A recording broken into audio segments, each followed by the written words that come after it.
Ya halo, apa kabar pemirsa? Ini dia The Brilliant kembali lagi hadir bersama dengan Anda tentu saja. Saya Mirza Wardana dan juga Zenzia Ihsa yang kita akan berbicara tentang banyak hal seputar investasi dan hubungan internasional karena beliau adalah pemerhati hubungan internasional dan investasi. Sekarang kita bicara tentang warga negara Indonesia yang dikenal cadas komentarnya.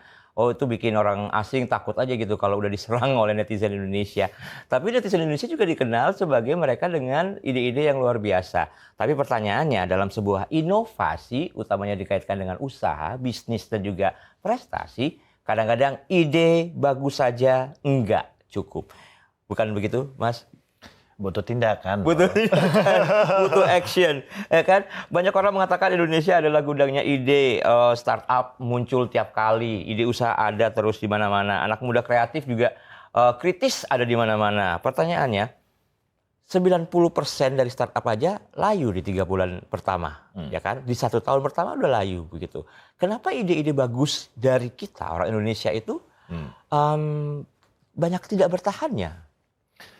Untuk mempertahankan sesuatu untuk jangka panjang, apa yang paling penting menurut Mas Mirza?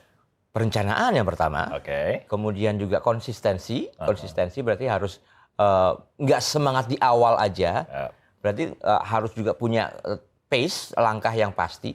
Kalau udah pace maksudnya disiplin lagi. Betul. Sebenarnya kata kuncinya itu cukup 3 poin sebenarnya. Gagasan ide, Ya, planning, planning. dan disiplin untuk melaksanakan itu. Iya. Cuma 3 ini kuncinya untuk menjalankan usaha. Tapi ya Indonesia ya. Nah, itu juga kalau misalnya kita bicara tentang gagasan orang Indonesia bagus, itu sempat disebutkan bahwasanya kita itu sebagai talenta digital atau orang yang menjalankannya, angkanya sudah bisa 8 sebenarnya. Ya. Ide itu bagus. Ya. Dan memang Indonesia ini kan memiliki budaya yang multi banget ya, banyak lah istilahnya. Nah, jadi ibarat kata hanya orang yang ada di Indonesia yang mudah memahami Indonesia. Bagi orang-orang luar untuk memahami Indonesia itu lumayan sulit. Karena ternyata di sini boleh ngacungin jempol, di sini nggak boleh gitu. Ada istilah kayak gitulah. Iya.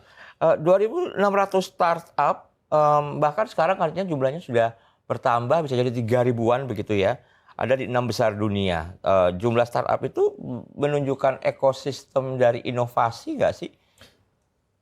Tepatnya bukan inovasi juga, karena ini kan inovasi itu karena belum ada. Ya. Makanya muncul startup. Ya. Berarti Indonesia ini masih banyak problemnya, tapi belum ada solusi yang memadai. Padahal startup harus keluar dengan solusi. Nah, ya kan? makanya karena banyak masalah, startupnya jadi banyak. Nah, logikanya begitu ya. sebenarnya. Kesalahan terbesar ketika founder mengatakan itu adalah sebuah inovasi. Selain disiplin, kesalahan terbesarnya apa? Berikut itu masalah disiplin, lalu diikuti dengan masalah konsistensi, tapi mirip dengan disiplin ya. Perencanaannya memang agak-agak sulit juga bagi orang Indonesia. Apakah orang Indonesia membaca data? Soalnya kalau saya ngelihat kanan kiri itu, divisi data itu tidak semua perusahaan kuat. Pemimpin, decision maker tidak selalu punya kemampuan membaca data. Ya itu dia. Ini kebanyakan ideologi kita tuh terlalu tinggi. Jadi begitu ada sebuah ide atau produk yang kita ciptakan, mereka udah menganggap ini adalah hal yang mutlak nomor 1 di dunia. Jadi narsisme kita ini ya kadang di kebanyakan kasus menghancurkan. Jadi kita lebih suka menggunakan feeling kita. Kayak menurutku begini deh. Menurutku, nah itu kata kunci. Iya.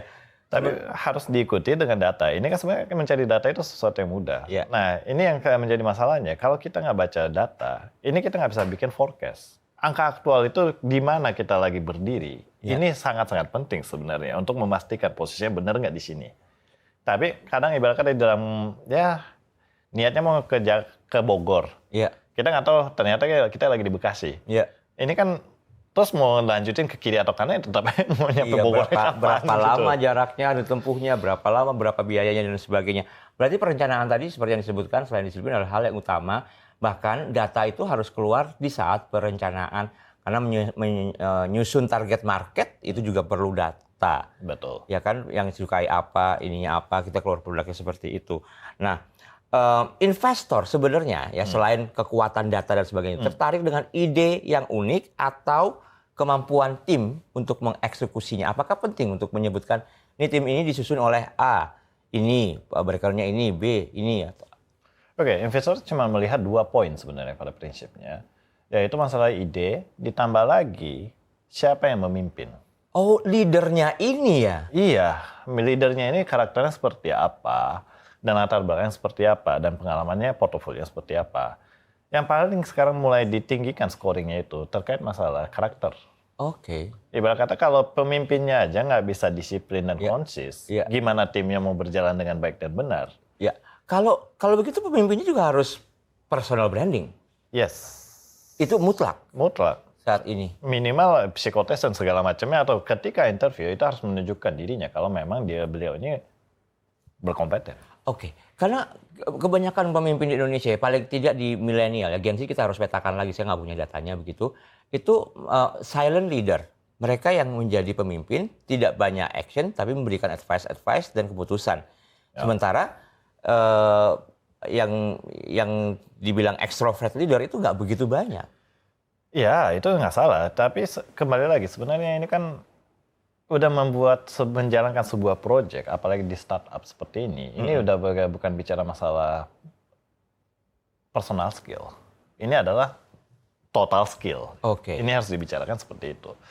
Nah, konteksnya adalah ketika seseorang hanya pemimpin yang ekstrovert itu ibaratnya yang turun langsung. Iya. Ibarat micromanagement lah dia ini. Ini kan juga masuk ke politics begitu ya. Bagaimanapun seorang atasan tetap atasan, ada keterbatasan dalam pencarian data ya. Betul, jadi silent leader juga nggak masalah, selama dia bisa motivasi ya, motivasi anak buahnya atau timnya supaya mereka ini tetap bersemangat dan bisa kejar target istilahnya. Oke, banyak orang takut idenya dicuri, benar nggak?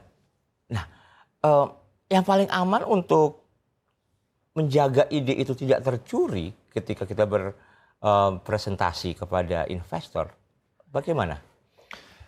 Itu kalau dalam proses hukum sih ada namanya non-disclosure agreement. Oke. Sebenarnya. Tapi ya kembali lagi itu tetap harus, resiko itu tidak bisa dibikin jadi nol ya. Iya. Jadi memang kita harus memiliki tim core, tim khusus.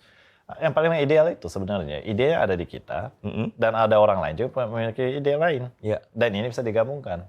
Dan ini sama-sama bukan rahasia kan? Iya. Jadi satu sama lain itu akan terikat. Kombinasi sebenarnya itu yang paling ideal. Berarti dalam mengajukan sebuah proposal, permintaan investasi dan sebagainya, ada pihak lain juga yang menjadi saksi.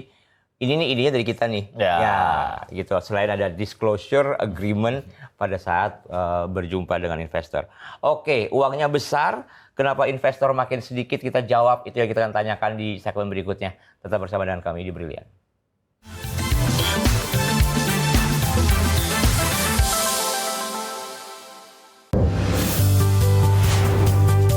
Kanker kan invasif, ada perubahan bentuk dan ada perubahan fungsi. Nah itu yang membedakan dengan tumor jinak. Dokter penyakit dalam gitu punya buah favorit nggak sih dok? Kanker itu dia bisa kena dari ujung kepala sampai ujung kaki. Makin tinggi umur seseorang, dia makin berisiko. Kenali gejala awalnya sebelum terlambat mengenalinya. Saksikan Waktu Indonesia Sehat, Sabtu 8 Agustus pukul 9 pagi. Hanya di Garuda TV. Baturina batted it in. He puts England in front again. Update terbaru dari dunia olahraga terkini dari nasional dan internasional. Ikuti analisis tajam dan rekap momen epik. Janice kembali gagal melewati babak pertama dalam 3 turnamen terakhir. Cristiano Ronaldo menjadi sorotan utama setelah mencetak brace dan tentunya menorehkan sejarah. Saksikan Sport 8 setiap hari pukul 7 pagi hanya di Garuda TV.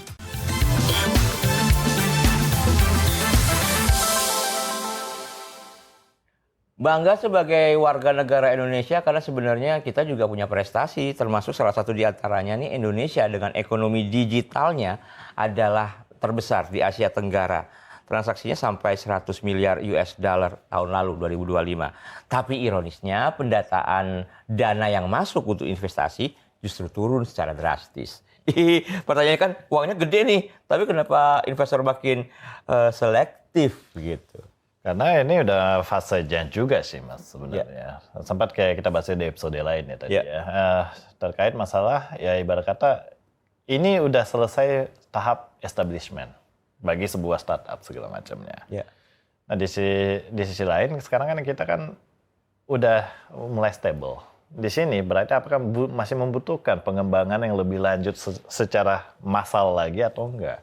Jawabannya udah menurun. Ya berarti investasi itu bukan masalah jumlah lagi sekarang. Sekarang investor lebih memperhatikan keakuratan investasi mereka. Jadi pertanyaannya itu adalah apakah lebih berhati-hati atau bagaimana sih sebenarnya kalau orang sama kita gitu itu? Ini masalah trust itu simple, Mas. Iya. Mas Mirza mau nitip duit nggak ke saya? Saya mau nitip tapi duitnya balik nggak? Karena saya belum kenal saya kan.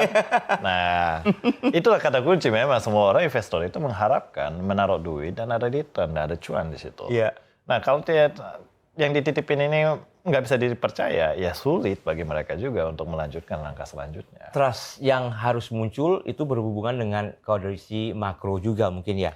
Ya, karena memang untuk gaining trust itu kan banyak faktor. Ya dari ibarat kata ya contoh paling lucunya aja deh. Penampilan juga ternyata berpengaruh kan. Iya. Ibarat kata mukanya kayak copet aja berdiri samping kasir ada yang hilang dituduh kan dia. Iya benar. Kita mau nitipin duit gede tapi banyak faktor kayak penampilan tadi. Iya, orang masalah juga, kayak suka telat. Iya. Nah, masalah ya yang paling penting itu sebenarnya di dalam syarat untuk menjadi orang-orang yang bisa dipercaya itu adalah bisa nggak menurunkan prioritas kepentingan pribadi. Oke. Ini sangat penting soalnya. Nah, ini sebenarnya teori dasar ya pemirsa dalam pekerjaan begitu ada tanggung jawab yang muncul gitu. Kalau kita pikir dalam 24 jam saja, 8 jam waktu kita udah eksklusif untuk kerjaan full time, itulah sepertiga dari waktu kita ya. Nah, itu juga udah jadi penilaian apakah itu menjadi sisi profesionalitas. Memang agak bitter ya. Lu pentingin kerjaan mulu, keluarga dipinggirin, kalau di rumah bisa seperti itu. Tapi di dunia profesional itu menjadi suatu patokan. Bukan patokan lagi, standar. Udah standar, udah keharusan. Itu udah keharusan. Oke. Nah, kondisi makro yang saya sebut tadi itu, apakah kondisi politik, apakah kondisi keamanan negara itu berpengaruh juga dengan trust-nya yang muncul untuk investor? Yes. Pasti di dalam bagi investor itu mereka punya barometer yaitu country risk namanya. Iya. Jadi apakah negara ini stabil atau enggak? Nah kebetulan Indonesia dianggap sebagai negara yang stabil dalam politik. Karena tidak ada gejolak. Iya. Cuman trust terhadap ekonomi inilah yang sekarang lagi diuji ya kayaknya. Iya. Kayaknya bukan cuma Indonesia sih. Negara berkembang ya? Negara berkembang semua ya dihantam sama dolar ya mereka pusing ya bahkan Jepangnya lagi pecah rekor nih kemarin. Ini pertanyaan dasar ini sedikit di luar tema tapi bolehlah saya tanyakan begitu. Status negara berkembang itu akan selesai kalau sudah mencapai pertumbuhan ekonomi sekian %. Nah itu dia. Karena pemirsa, saya dari zaman sekolah, which is like many years ago, di negara kita itu negara berkembang mulu. Tapi sampai sekarang pun, many years after that, itu juga tetap sama gitu kan. Itu kalau ibarat adonan roti udah segede apa deh gitu. Ini nggak berkembang dari status negara berkembang. Oke, berarti itu memang nilainya ada patokan ukur sendiri. Sehingga kita bisa dibilang sebagai negara maju dan sebagainya. Tapi dari sisi pendidikan dan sebagainya udah kelihatan ya. Artinya masih ada PR banyak gitu. Oke, kembali ke temanya sendiri gitu. Kalau kita bicara tentang uang besar, investor makin sedikit dan makin sulit. Kemudian tentang apakah inovasi dan eksekusi dia bagus saja nggak cukup begitu. Apa 3 hal gitu yang akan ditanyakan ya oleh investor ketika kita mengetuk pintu mereka dan mau invest nggak? Oke, mereka pasti menanyakan, ini yang paling konyol sih, mereka pasti nanya tentang bagaimana kalau ada orang yang komplain terhadap produk kamu, how to solve the problem. Oke. Nah, di sini sebenarnya kan banyak kan di sini, penyelesaiannya itu banyak. Itu mereka melihat, ini yang paling menjadi titik pokok adalah apakah ini orang kabur atau nggak dari masalah itu. Oke. Nah, memang di mulut gampang. Yeah. Orang bilang, ya kami akan menghadapi customer ya, kami akan lari segala macam. Ya, memang itu yang dipresentasikan. Tapi kalau pesan seperti itu udah terlalu template. Oke. Nah, harusnya yang dipikirkan adalah begitu ada orang yang komplain, jangan hanya menanggapi. Solusinya apa? Oke, berarti hadir sebagai bentuk bagian tanggung jawab memberikan solusinya apa? Ya, jangan hanya minta maaf. Ya, paling tidak minta maaf. Kalau minta maaf itu lagi. Tapi itu pertanyaan pertama adalah complaint management ya. Ya, pasti. Karena resistance atau ketahanan usaha itu dilihat dari bagaimana menjawab keluhan-keluhan yang ada. Ya? Betul. Jadi bukan hanya pengembangan, after sales-nya gimana? Iya. Ditambah lagi ya kembali lagi, pasti mereka nanya tentang ROI. Iya, return ROI. of investment, kapan akan balik duitnya dan sebagainya ya. Ya. Oke, yang pertama adalah complete management, return of investment. Satu lagi mungkin apa yang akan dilihat dan dicari? Pasti mereka menanyakan how to work your organization. Jadi gimana kalian akan menjalankan organisasi ini? Apakah ini butuh karya pada karya atau butuh masif segala macam dan konsepnya seperti apa? Working flow-nya itu mereka nanya secara detail. Oke, working flow berarti mencakup berapa orang karyawan. Yes. Itu masuk ke perencanaan ya, berapa planningnya untuk menggaji mereka, patokan budgetnya dan sebagainya ya. Betul. Ya, yang kedua dan ketiga itu adalah hal yang sudah pasti harus ada. Berarti kan orang akan keluar duit, return on investment-nya berapa. Betul. Dan juga workflow itu berhubungan dengan planning budget. Dari target ROI itu berapa, budgetnya berapa. Yang tidak terpikirkan adalah complaint management. Nah itu materi yang sungguh perlu sekali untuk diketahui oleh orang.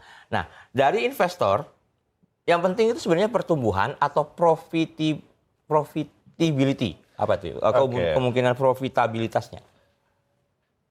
Ini selalu ada dua-duanya. Dua-duanya. Selalu ada dua-duanya. Soalnya kalau profitnya tinggi terus duluan depan tutup nggak bisa juga ya. Iya.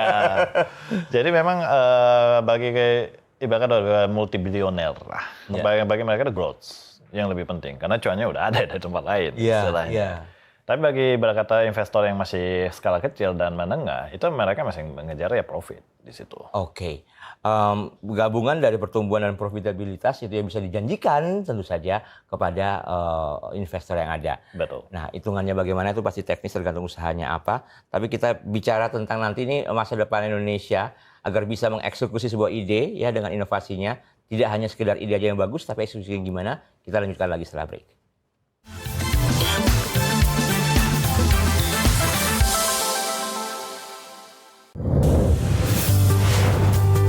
Emang iya, kalau tidak sakit berarti kita sudah benar-benar sehat. Banyak orang baru menjaga kesehatan saat tubuh mulai memberi tanda tak wajar. Padahal sehat itu bukan hanya soal kondisi tubuh dan juga keseimbangan di dalam menjalani aktivitas. Bahas bersama saya, Dwi Kirani Dolado, ahli gizi, di program Waktu Indonesia Sehat. Saksikan Waktu Indonesia Sehat spesial ulang tahun ketiga Garuda TV, Minggu 9 Agustus pukul 9 pagi, hanya di Garuda TV.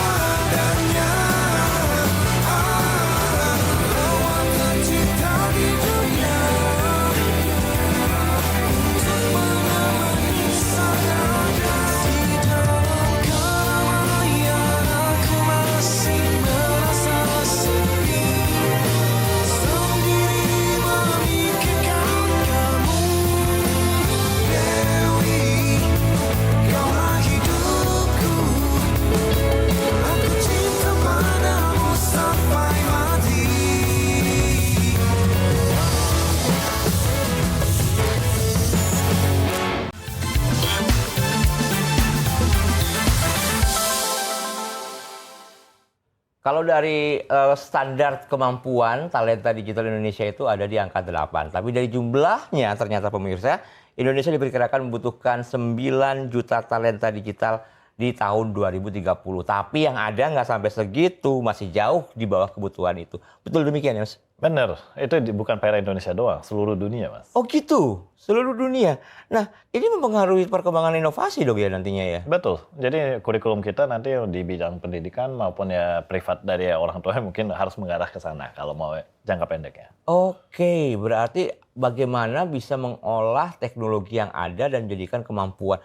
Itu apa ya? Kemampuan bukan soft skill lagi, itu ya hard skill ya? Itu soft skill masih. Masih soft skill juga masih ya? Soft skill. Itu ibarat kata kemampuan untuk duduk desk work lah istilahnya. Oke. Nah, kendati yang kata ini kita salah paham itu adalah ini membutuhkan 9 juta. Per tahunnya sekarang kita udah nutup berapa? Data ini yang kita belum ada. Ah iya juga ya. Maksudnya Iya. data realnya seperti apa? Karena sebenarnya lulusan-lulusan itu juga dipertanyakan ya. Jangan ya Apakah otodidak ada otodidak belajar di tengah jalan ya bisa loh. Bisa. Nah Iya benar juga. Tapi ini kalau Mas Zain adalah investor luar negeri juga nih, dengan kondisi yang ada sekarang ya, mana yang lebih penting yang harus dikemukakan? Ide hebat, modal besar, tim yang solid? Nomor 1 dan 3 itu yang menjadi pokok. Oh, modal nggak besar bisa diupayakan ya? Masih bisa. Karena dengan bagaimana nominal itu memang total kebutuhan itu membutuhkan jumlah yang besar. Iya. Tapi pertanyaan kita adalah, apakah secara serentak membutuhkan dana itu? Atau by step? Oh, apakah serta merta dalam satu waktu langsung butuh segini? Yes, Iya. itu kan masih kreatif ya kita. Iya, benar. Diputar dulu modalnya. Kalau orang cindo bahasanya begitu. Kalau duitnya nggak muter, nggak akan bertambah, begitu kan? Gitu. Ya. Oke, e-fishery nama atau terminologi yang cukup mengejutkan publik. Untuk yang belum tahu nih, e-fishery itu bentukannya seperti apa dan bagaimana sih? Mereka melakukan otomatisasi terhadap peternakan ikan. Oh, justru ini literally peternakan ikan ya? Yes, mereka itu membangun sistem secara sistem benar-benar coding sistem dan ditambahkan dengan hardware, yaitu mesinnya. Oke. Jadi mereka buka peternakan ikan, jadi jam berapa ikan diberikan makanan ditambah kualitas airnya juga, ada automation, ada clean up segala macamnya. Iya. Yang ditemukan itu kan untuk otomatisasi untuk otomatisasi bisnis perikanan ini dengan elektronik e-fishery, sekitar 75% angka operasional disebutkan tidak sesuai dan pendapatan jadi menggelembung. Ya. Begitu ya? Kilaf. Ini artinya apa? Bahkan di situ aja bisa dicolong ya duitnya ya? Iya, itu kembali lagi. Begitu dana besar masuk, ini kan uang kaget. Nah, gimana kita mengantisipasi uang kaget ini? Iya. Jadi memang saya selalu berprinsip ya, ibarat kata kalau membuat sebuah usaha itu nggak mungkin sendirian. Pasti butuh yang ngegas, butuh yang ngerem. Iya. Dalam hal ini dua komposisi yang harus wajib ada di dalam sebuah perusahaan. Karena kalau rem dan gasnya di satu orang pasti ngegas terus itu. Ibarat kata nggak tanpa pertimbangan apa-apa, resiko segala macam, ya udah lagi pengen ini udah hajar. Di episode sebelumnya kita bicara tentang divisi internal audit yang emang harus diadakan perusahaan untuk melihat segala sesuatunya secara objektif begitu ya, sehingga investor juga punya kepercayaan. Itu juga suatu hal yang penting sekali ya. Iya, karena dengan bagaimanapun investor itu nggak mungkin bisa mendengar suara seorang staf langsung di lapangan. Soalnya banyak juga yang di lapangan nih pemirsa, Anda mungkin mengetahuinya atau juga mungkin mengalaminya. Begitu ada kucuran masuk yang ada, begitu ya, prinsip oleh perusahaan ganti mobil. Paling dasar. Ya, maksudnya kalau mau dipikir-pikir, apakah itu juga bagian yang perlu diawasi? Iya, memang iya. Karena penggunaan dana ini, karena komunikasinya kan hanya di top manajemen. Berarti kalau top manajemennya begitu ada yang dimanipulasi atau ada yang dibelokin nama si top manajemen, investor mau tahu dari mana? Nah, kalau kita adalah top manajemennya, berarti kita juga harus top up ke down, dalam artian jangan sampai anak buah kita demotivasi ketika melihat ini duitnya buat bosnya doang. Iya, bonusnya nggak naik, gaji nggak naik, kok bosnya ganti mobil mulu. Iya, tambah istri lagi. Oke, membangun inovasi yang bertumbuh cepat, tetapi juga tata kelola dan integritas, balik lagi. Integritas itu kan susah ya. Dan katakanlah kalau orang Indonesia, kita tidak bisa main objektif ketika bisnis itu adalah bisnis perusahaan keluarga. Ya. Karena bolak-balik gimana juga dia masih merupakan anak atau sepupu atau keponakan. Bagaimana memiliki integrity, transparency pada perusahaan seperti itu? Ini mau nggak mau kita kalau di Indonesia ini kita harus buat sistem saling mengawasi. Balik lagi ya, itu internal audit itu penting sekali ya. Iya, kalau nggak diawasin ada yang liar nanti siapa yang nangkep. Iya. Masalahnya apakah yang bertugas untuk mengawasi itu punya authority?